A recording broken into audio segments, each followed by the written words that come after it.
deeply ingrained in American youth is the zest and aptitude for rugged athletics. On the playing fields, in gymnasiums, in teamwork and individual exploits have been developed attributes of body and mind, skills and techniques which have made Americans outstanding in man-to-man competitions. Long trained and inspired to excel in all the virile sports and games, we've always played to win without pulling any punches, but always in strict accordance of the rules of sportsmanship and gentlemanly conduct. Today, as we face enemies who recognize no fair play, the technique of man-to-man competition must be drastically revised to fit the tactics of war. Suspended for the duration is the code of sportsmanship. Now there is only one rule: to win. Hand-to-hand combat is not a sport. It is designed for the emergency when your life may depend upon the ability to outwit or overcome an armed enemy, perhaps with only your two hands. These tactics of defense and counterattack combine the essential elements of jiu-jitsu, savate, American wrestling, and plain rough-and-tumble fighting. So first, let us examine some of the basic fundamentals.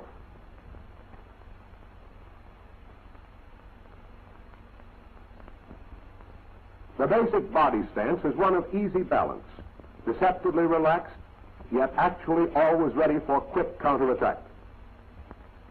Arms are held lightly across the chest or spread with hands on hips. From either position they are shifted instantly to meet an assailant's lead. Feet are slightly spread and firmly balanced. They must never be crossed, but always ready to shift or pivot according to the character of the maneuver.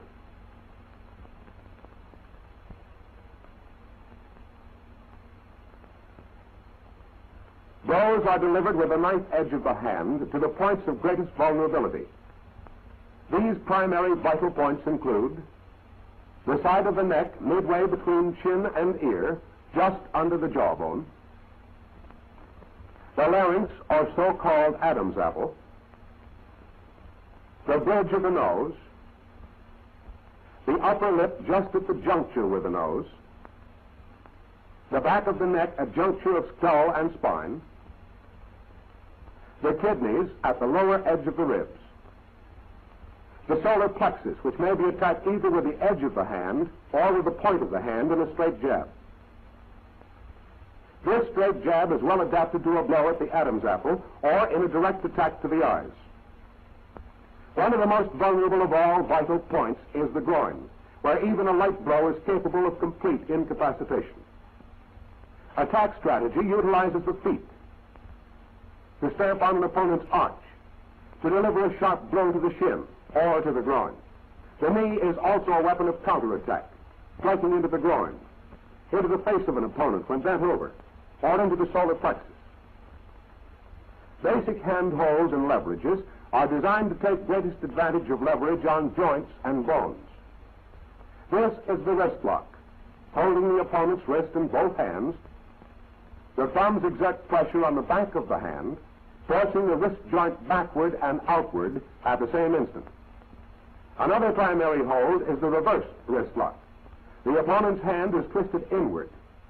As the elbow rises, additional leverage is applied at the elbow.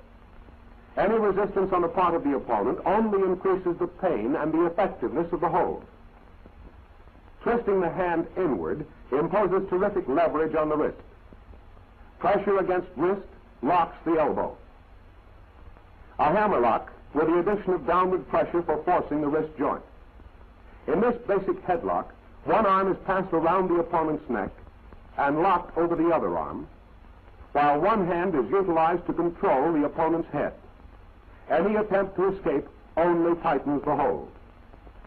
Simple strategy in forcing the back is the application of leverage, with one hand holding the belt and the other applying pressure at the throat, or with one arm around the waist exerting leverage at the chin. Forcing the knee is an elementary hold which recurs in different adaptations in a wide variety of maneuvers. Breaking grips, hand holds. Simple hand holds obtained by an opponent are most easily broken, regardless of his physical strength, by forcing against his thumbs either inward or outward.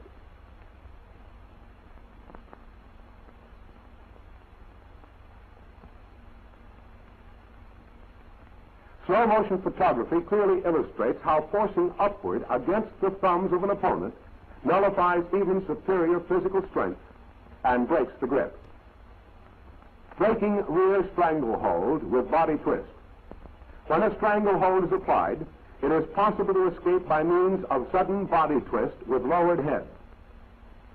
In slow motion, it will be observed that hunching the shoulders and twisting breaks the hold, while the hands are held in a position of defense against kicks or knee blows.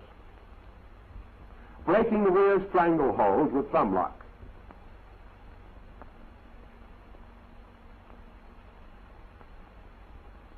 When a rear stranglehold is applied at arm's length, the breaking hold may be applied to the thumbs. With this leverage, the assailant's grip is most easily broken, and because of its acute twisting force locking the elbow, his power of resistance is minimized. His face is brought down into effective range of a knee lift. Now, in slow motion review, lock the thumbs, twist body, knee lift to face.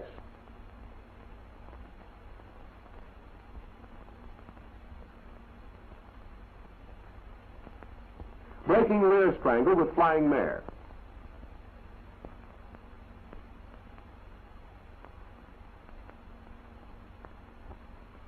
When a stranglehold is applied from the rear, don't attempt instantly to break the hold, but insert hands over arms to get a breath and loosen the strangle. Strike him sharply in the groin with the open hand or fist. As his reaction throws him out of position, drop to the knee corresponding to the side of his approach, and throw him over the shoulder with a flying mare. As he lands, the natural position of his arms and body makes it easy to apply an elbow lock. This advantage may be followed up by a vigorous attack to any part of the body.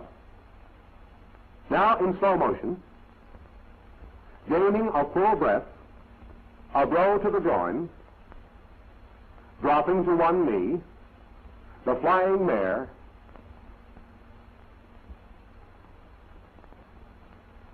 the elbow lock. Breaking the rear body lock with leg lift.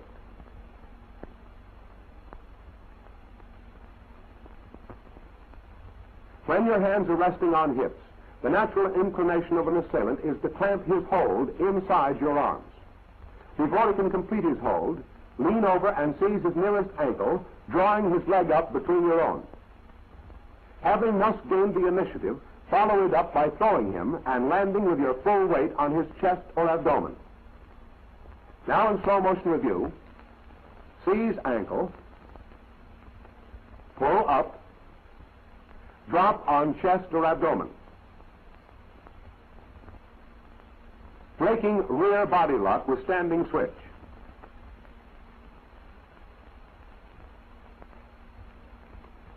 In this counter, the first move is to secure your assailant's arm with your hand, then locking your left foot behind and inside his, clinch your position by getting a grip on his leg or groin with your left hand, then fall backward.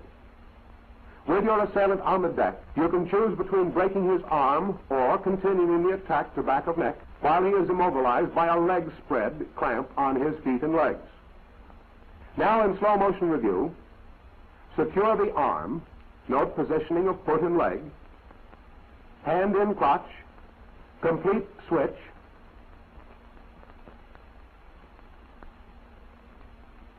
spread legs.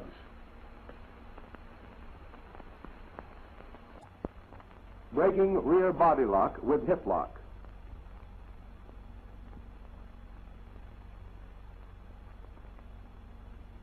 As the assailant clamps on his body lock, turn into him. Seize his arm just above the elbow and bring your other hand around and up to a point just below his shoulder. Stepping across in front and leaning outward, you are in a position to apply a hip lock, landing with your full weight on his chest or abdomen and with both his arms still securely pinioned for further counterattack. Now, in slow motion, Seize upper arm with both hands. Apply hip lock.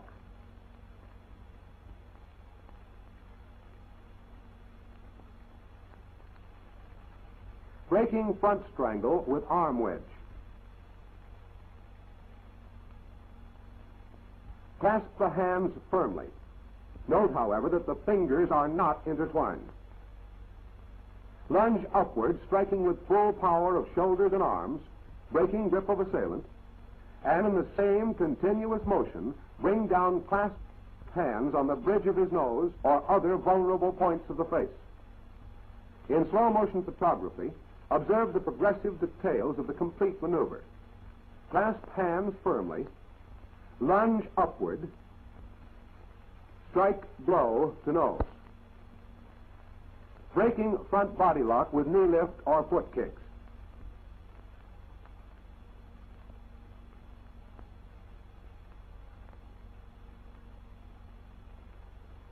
First objective in the front body lock counter is to force the assailant's body far enough away to maneuver.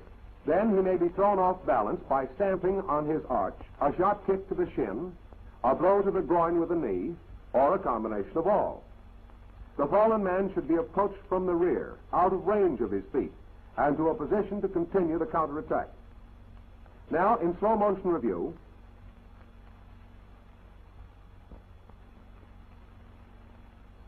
force body away, stamp on arch, kick to shin, blow to groin, or combination of all,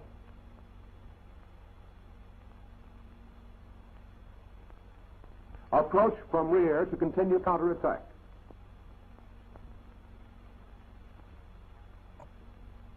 Breaking front body lock with hip lock.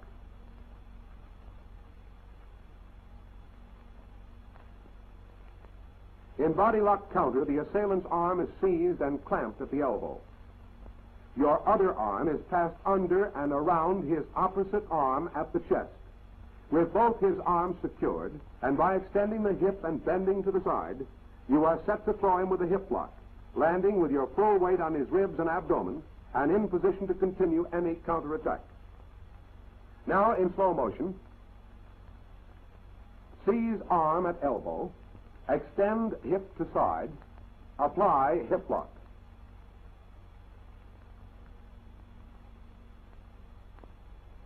Backward flip with foot to stomach.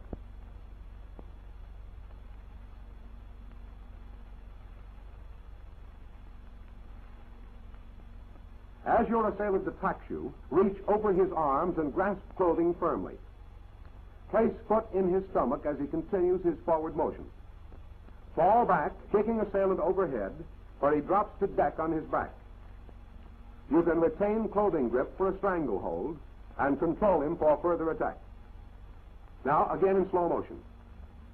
Grasp clothing, place foot in stomach, fall backward, kick assailant overhead, retain hold, conclude attack.